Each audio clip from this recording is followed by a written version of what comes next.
আমরা আলোচনার মাধ্যমে যেটা আমাদের কাছে ভেসে আসছে উঠে আসছে, আমাদের সব সারা বাংলাদেশেই পরিস্থিতি ধীরে ধীরে স্বাভাবিক হয়ে আসছে এবং স্বাভাবিক হয়ে যাওয়ার কারণেই আমরা আমাদের যে সন্দেহ আইন যেটা আমাদের ছিল সেইটাও আমরা আরও কিছু পরিবর্তন করার আমরা সিদ্ধান্ত নিয়েছি। আমরা আগামী বুধবার হতে শনিবার পর্যন্ত সকাল 7টা হতে রাত 8টা পর্যন্ত সন্ধ্যা আইন কিংবা কারফিউ শিথিল থাকবে।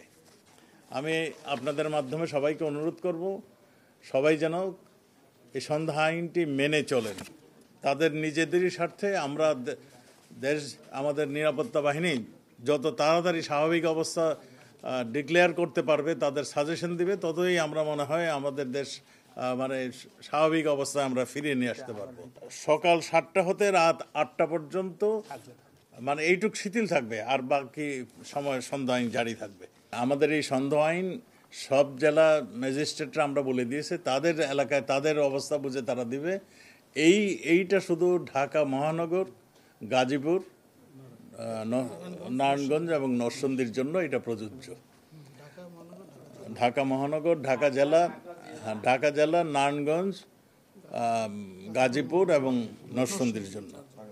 আমাদের সবাই আলোচনার প্রেক্ষিতে আমরা আরও কিছু সিদ্ধান্ত আলোচনা হয়েছে।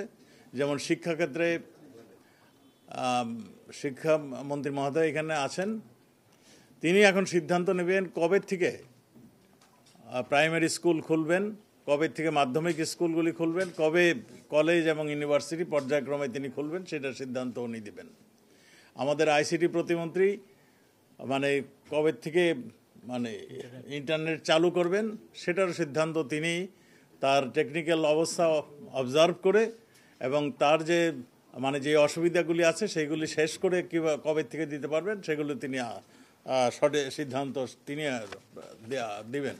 আমাদের তথ্য মন্ত্রী মহোদয় এখানে আছেন, তিনিও সিদ্ধান্ত নিয়েছেন যেগুলো আমাদের অপপ্রচার হচ্ছে, সব জায়গায় অপপ্রচার হচ্ছে, সোশ্যাল মিডিয়াতে বিভিন্ন জায়গায় যে সমস্ত অপপ্রচার হচ্ছে সেই অপপ্রচারগুলো বন্ধ করার জন্য, এইগুলোকে যাতে সঠিক নিউজটা যেন সারা বাংলাদেশ তো বটেই সারা বিশ্বে যেন প্রচারিত হয়, তার জন্য তিনি ব্যবস্থা নেবেন।